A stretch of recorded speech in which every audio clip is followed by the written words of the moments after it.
मई 2024 मज़दूर दिवस, पूरा देश मज़दूर दिवस मना रहा था। वहीं जयराम मातो, जो 2 साल या 3 साल ही हुआ होगा इनकी क्रांतिकारी को लेकर और बता दें राजनीति में आकर ये एक अलग पहचान बना चुके थे और 1 मई मज़दूर दिवस के दिन ही वो अपना नामांकन कराने पहुँचे थे बोकारो। बोकारो में नॉमिनेशन के समय ही पहुँचती है रांची पुलिस और जयराम को करने चलती है गिरफ्तार। लेकिन वहाँ के सपोर्टर, उनके समर्थक जयराम मातो को नहीं करने देते हैं उन्हें गिरफ्तार। आगे की क्या खबर है, ये सब जानेंगे हम केंद्रीय महामंत्री सूरज जी से, उनसे रूबरू कराएँगे। सबसे पहले स्वागत है सूरज जी, कैसे हैं आप? ठीक है रविदा जोहार, आपके दर्शकों को जोहार। आज हम एक चीज़ जानने आए हैं सूरज दा, आप केंद्रीय महामंत्री हैं जेबीकेएसएस के, जयराम महतो के बारे में। 1 मई को वो जब अपना नॉमिनेशन कराने जाते हैं, उसी वक़्त उन पे क्यों पुलिस उन्हें गिरफ्तार करने पहुँचती है? क्या वजह रहा था? क्यों प्रशासन वहाँ पहुँची थी? किस मुद्दों को लेकर पहुँची थी? क्या केस था? क्या एफआईआर था उन पर? देखिए 1 मई को जो नॉमिनेशन डेट था हमारे अध्यक्ष का, जब हम लोग वहाँ पे नॉमिनेशन फाइल करने के लिए जा रहे थे, तो संभवतः एक जानकारी प्राप्त हुई हम सबको कि एक नगड़ी थाना का केस था जो 2022 का मामला है, जो विधानसभा घेराव हुआ था, उस समय का मामला था। और शायद कुछ नॉमिनेशन के मैं कन्फर्म नहीं हूँ, लेकिन नॉमिनेशन के 1 दिन पहले ही सूचना दी जाती है कि आपके ऊपर एफआईआर है, आपको कल अरेस्ट कर लिया जाएगा। तो ये कहाँ तक सच्चाई है, ये अभी तक सिर्फ़ हमारे अध्यक्ष ही जान रहे हैं और जो नॉमिनेशन फाइल किए हैं, वो लोग ही जान पा रहे हैं। तो कहीं न कहीं वो हमारा जो नॉमिनेशन फाइल किया गया था, वो उसमें वो जो केस नंबर है, वो अंकित है, तो कहीं न कहीं उनको 1 दिन पहले जानकारी हुआ था। तो सोचने वाली बात ये है कि 2 साल पुराना केस, 2022 का केस है, विधानसभा घेराव का केस है और वहाँ पे जब ये केस हुआ है, उस समय के जो उस समय वर्तमान जो डीएसपी थे, उनका स्टेटमेंट था कि जितने भी स्टूडेंट विद्यार्थी यहाँ आंदोलन किए हैं, कोई उपद्रव नहीं किए हैं, उन पे कोई केस नहीं हुआ है। लेकिन फिर एक ऐसा षड्यंत्र रचा जाता है, पता नहीं किसके प्रेशर में है, मुझे ये नहीं समझ में आ पा रहा है कि किनके प्रेशर में ये काम हुआ है, ये समझ के परे है। जबकि देखने वाली बात ये है कि अभी प्रशासन ना तो एनडीए का बात सुनेगा, ना ही इंडिया गठबंधन का बात सुनेगा। क्योंकि अभी आचार संहिता लगा हुआ है, तो जिसके चलते अभी प्रशासन पूरी तरह से चुनाव आयोग के बस में है। तो चुनाव आयोग के जब प्रशासन बस में है पूरी तरह से, तो सोचने वाला ये बात है कि जब चुनाव आयोग को इस बात की जानकारी पहले से थी, तो प्रशासन के माध्यम से 41 का नोटिस हमारे अध्यक्ष महोदय को देना चाहिए था कि आपके ऊपर ये केस है, आपको बेल ले लेना होगा। उन्होंने 3 महीना के दरमियान में शायद 13 बेल ले चुके थे। तो 1 बेल और ले लेते, कुछ बनना बिगड़ना तो था नहीं। लेकिन किनकी साजिश थी जो नॉमिनेशन के दिन ही उनको अरेस्ट करना, वहाँ प्रशासन पहुँचना, ये बहुत ही दुर्भाग्यपूर्ण है। ये दुर्भाग्यपूर्ण मैं चुनाव आयोग के लिए सोच रहा हूँ कि कैसा चुनाव आयोग का व्यवस्था है, क्या व्यवस्था वो लेके बैठे हुए हैं? क्या उनका मंशा था? नॉमिनेशन रद्द करने का मंशा था या फिर किसके प्रेशर से वो ऐसा डिसीजन लिए? क्योंकि प्रशासन का इसमें कोई गलती नहीं है। प्रशासन ने बोकारो प्रशासन ने और रांची प्रशासन ने दोनों ही अपने सूझबूझ का परिचय दिया। इसलिए सूझबूझ का परिचय दिया, मैं वहाँ वर्तमान में ही साक्ष्य था। जिस तरह से पब्लिक वहाँ उग्र हो गई थी कि हमारे टाइगर ने सिर्फ इतना कहा कि आएँ और हमें अरेस्ट कर लें। ये बात सुनते ही वहाँ की पब्लिक में एक आग लग गया। अगर सोचने वाली बात है कि अगर वो पब्लिक के बीच में अगर हमारे अध्यक्ष महोदय को प्रशासन अरेस्ट करने जाते हैं, तो सोचिए माहौल क्या होता? पूरी तरह से लॉ एंड ऑर्डर समाप्त हो जाता। और ज़ाहिर-सी बात है कि नुकसान उसमें प्रशासन का भी होता और हमारा भी होता। तो वहाँ पे दोनों ही जो मने कहिए कि हमारे अध्यक्ष महोदय का सूझबूझ और बोकारो और रांची के जो भी पदाधिकारी वहाँ पहुँचे थे, पुलिस प्रशासन जो भी पहुँचे थे, उनका सूझबूझ काम आया और एक अच्छे मने क्या कह सकते हैं, एक अच्छे कानून व्यवस्था का परिचय देते हुए उन्होंने ना ही वो लोग आगे आए, ना ही हमारे अध्यक्ष महोदय ने आगे आने का प्रयास किया। अगर उस समय अगर वो अपने आप को सरेंडर करते, तो शायद वहाँ का स्थिति बहुत विचलित होता और पूरी तरह से लॉ एंड ऑर्डर मेंटेन नहीं हो पाता और बोकारो किस दशा में चला जाता, किसी को नहीं पता था। तो हमारे अध्यक्ष महोदय ने आज से ही पब्लिक को बचाया और पब्लिक के बचाने के साथ-साथ प्रशासन को भी बचाया। और प्रशासन का भी मैं धन्यवाद देता हूँ, बोकारो और रांची दोनों टीम जहाँ के भी प्रशासन थे, उनको भी मैं धन्यवाद देता हूँ कि उन्होंने भी अपने सूझबूझ का परिचय दिया और कोई ऐसा उपद्रव वाला डिसीजन नहीं लिया। इसके लिए वो शुक्रगुज़ार हैं और हमारी पूरी जेबीकेएसएस संगठन उनका तहे दिल से शुक्रिया करती है। उनके ऊपर भी राजनीतिक प्रेशर है। राजनीतिक प्रेशर चुनाव आयोग पर है और चुनाव आयोग का प्रेशर प्रशासन पे है। वो मजबूर है, उनका कोई गलती नहीं है। तो कहीं न कहीं ये निष्पक्ष चुनाव नहीं, ये लोकतंत्र का हत्या है। अगर उनके ऊपर केस था, 2022 का मैटर था। आप देखे होंगे, आपने अपने चैनल में चलाया कि वो भद्रकाली आए। कितने लोग थे उनके साथ? 20-25 लोग। चाहते तो यहाँ भी अरेस्ट कर सकते थे। कर सकते थे ना, लेकिन प्रशासन कोई एक्टिविटी नहीं दिखाई। वो गिरिडीह में पिछला 2 महीना नहीं, पिछला मतलब कहिए कि वो जब से वो पिछला माने चुनावी बोर्ड में जब से वो आए, तब से गिरिडीह में उनका पब्लिक के बीच में, आमजन के बीच में सुबह 9 बजे से लेके रात 4 बजे भोर तक वो पब्लिक के बीच है। पब्लिक चाहती तो वहाँ भी अरेस्ट कर सकती थी। वो तो पब्लिक के बीच में है, वो थोड़ी छुप गए थे या कहीं गायब हो गए थे, पब्लिक के बीच में ही थे। अगर करना ही था तो कहीं भी अरेस्ट कर सकते थे। वो संजय दा की सभा में आए हजारीबाग में, वहाँ अरेस्ट कर सकते थे। ऐसा नहीं ना है। हाँ, वही तो बता रहे हैं कि आपके चतरा में भी आए, हजारीबाग में भी आए। तो ये क्या मानसिकता चुनाव आयोग क्या दिखाना चाह रहा था? ज़ाहिर-सी बात है कि चुनाव आयोग का प्रेशर है, काहे कि अभी पूरी तरह से जो कानून व्यवस्था है वो चुनाव आयोग के कंट्रोल में है। यहाँ कोई अभी ना मंत्री है, ना सांसद है, ना विधायक है। आपका साफ तौर से कहना है कि गिरफ्तारी से पहले कोई नोटिस नहीं, बिल्कुल कोई नोटिस नहीं था उनको। उनको जानकारी संभवतः शायद 30 तारीख की रात में उनको ये जानकारी दिया गया है, जिसके चलते उनके नॉमिनेशन फाइल में वो मेंशन किया गया है कि ये भी केस इनके ऊपर है।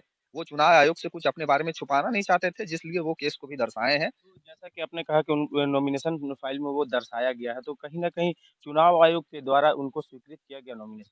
बिल्कुल, बिल्कुल, चुनाव आयोग स्वीकृत है। देखिए, कानून व्यवस्था एक अलग डिपार्टमेंट है, चुनाव आयोग एक अलग डिपार्टमेंट है। ये दोनों का कोई मेल नहीं है।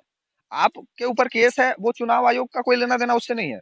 आपके ऊपर अगर कोई केस है, तो चुनाव आयोग केस के मद्देनज़र रखते हुए आपसे बात को छुपाया नहीं हमारे अध्यक्ष महोदय ने। वो चुनाव जो डॉक्यूमेंट्स दिए हैं, उनमें सबमिट किए हैं वो सब कुछ। तो कानून आप गिरफ्तार कर सकते हैं उनको, उनका नॉमिनेशन रद्द नहीं कर सकते हैं।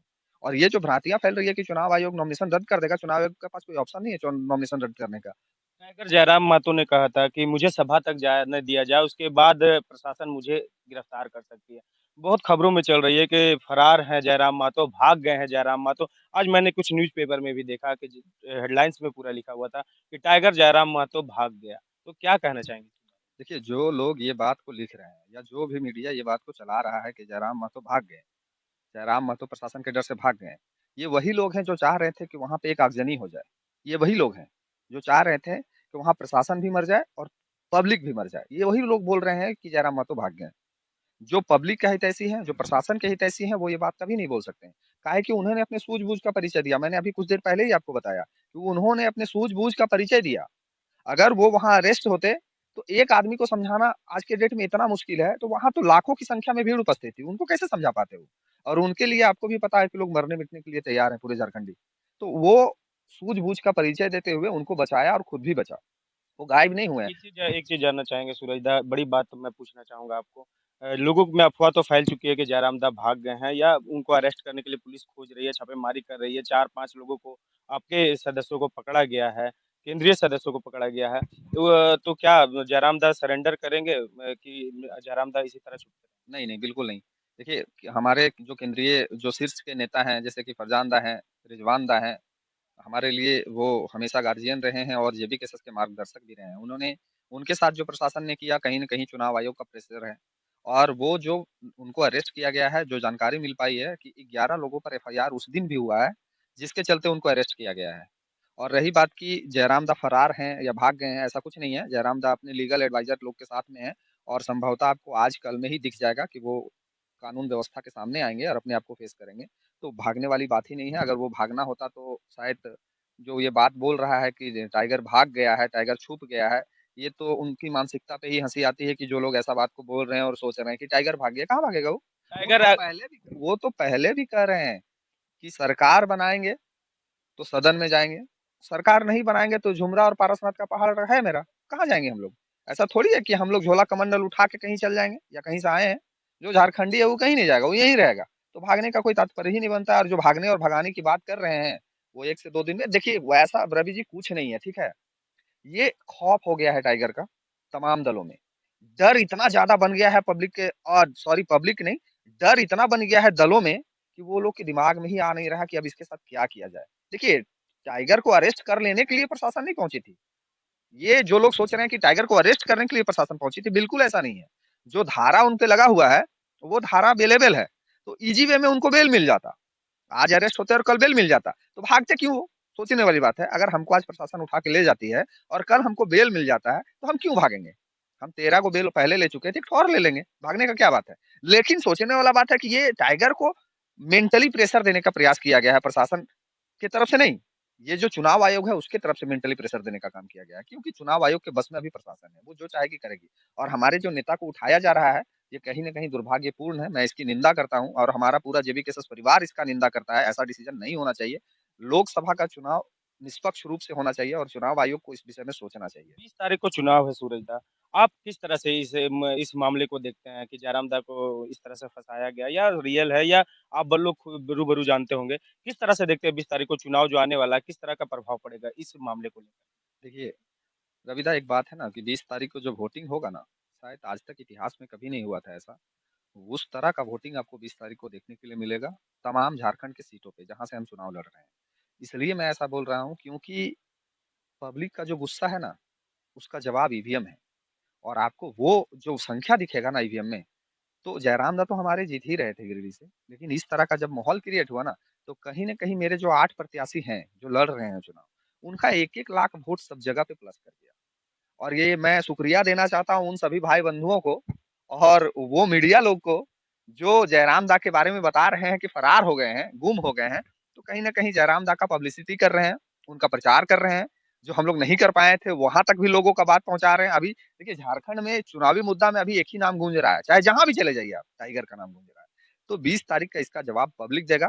जितना हम लोग आज अपने आप को कमज़ोर या प्रताड़ित महसूस कर रहे हैं, इसका जवाब हम लोग 20 तारीख को देंगे और हम ही नहीं, झारखंड के हर एक झारखंडी इस चीज़ का जवाब देगा और आपको उसका रिज़ल्ट 4 जून को दिखेगा। और जयराम दा तो हमारे जीत ही रहे थे। मैं फिर से दोहराता हूँ कि जयराम दा तो हमारे जीत ही रहे थे, लेकिन अब जितने 8 प्रत्याशी हैं, सभी का वोट का संख्या में 1-1 लाख वोट बढ़ गया है। ये जो दुर्घटना जो घटा है, इसके लिए चुनाव आयोग को भी धन्यवाद, इसके लिए बोकारो और रांची प्रशासन को भी धन्यवाद और इसके लिए तमाम मीडिया कर्मियों को भी धन्यवाद, जो पॉजिटिव और नेगेटिव मैसेज चला रहे हैं मीडिया में।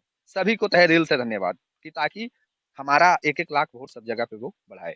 कहीं न कहीं अभी मिला है मैंने केंद्रीय महामंत्री सूरज से। उन्होंने साफ तौर से कहा कि ये जो मामला हुआ है, उसका असर 20 तारीख को दिखेगा और 20 तारीख को ईवीएम मशीन को वो अपने उँगलियों से रंग देंगे उनके सपोर्टर जो उनको प्यार करते हैं, उन्हें जो दुलार करते हैं। आने वाला समय बताएगा 20 तारीख को चुनाव है और 4 तारीख को वो पिटारा खुलेगा जिसमें किसकी भाग जगेगी, किसकी भाग डूबेगी ये देखने की बात होगी। आने वाला समय बताएगा लेकिन ये बड़ा मामला और इन्होंने साफ एक चीज़ और सूरज दा बोलना चाह रहे हैं, रूबरू कराते हैं। मैं तमाम झारखंडियों से एक निवेदन है, कल 4 तारीख है, याद रहे कल 4 तारीख हमारे देवेंद्र दा का नॉमिनेशन है रांची में। तो मैं तमाम झारखंडियों से आह्वान करता हूँ कि जो परिचय हमने गिरिडीह में दिया, जो परिचय हमने चतरा में दिया, जो परिचय कल कोडरमा में दिया, कल झारखंड की राजधानी में नॉमिनेशन है। इस बात का ख्याल रखना है हम सबको कि बोकारो का भी रिकॉर्ड टूटना चाहिए रांची में और देवेंद्र दा के सभा में, देवेंद्र दा के नॉमिनेशन में तमाम झारखंडियों की उपस्थिति करके ये दिखाना है हम सबको कि हम सब जाग चुके हैं, अपने शक्ति को पहचान चुके हैं। तो मैं निवेदन करता हूँ झारखंडी भाइयों से कि कल हम सब रांची चलें और इतनी संख्या में चलें कि प्रशासन और चुनाव आयोग भी नतमस्तक हो जाए जेबी केसेस के सामने में कि क्या ये लोग हैं झारखंडी, राड़ माटी के राड़ लोग हैं हम लोग और इसका परिचय हम लोग कल रांची में देंगे। कहीं न कहीं कल रांची में भी बड़ा धमाल होने वाला है। रांची में भी नॉमिनेशन होने वाला है और इन्होंने निमंत्रण दिया है पूरे झारखंड वासियों को, आप अपना प्यार दुलार दें। तो कैसा कल लगा खबर ये ज़रूर बताइएगा और अपना कमेंट भर के दीजिएगा कि जयराम मातो गिरिडीह से आ रहे हैं या नहीं। और एक चीज़ मैं अंत में बोलना चाहूँगा, टाइगर है, टाइगर अपना दहाड़ 2 कदम पीछे करता है तो वो भागने के लिए नहीं करता है, वो छलांग लगाने के लिए करता है। तो ये आने वाला समय बताएगा। मैं हूँ रवि कुमार और आप देख रहे हैं माम बी न्यूज़। धन्यवाद।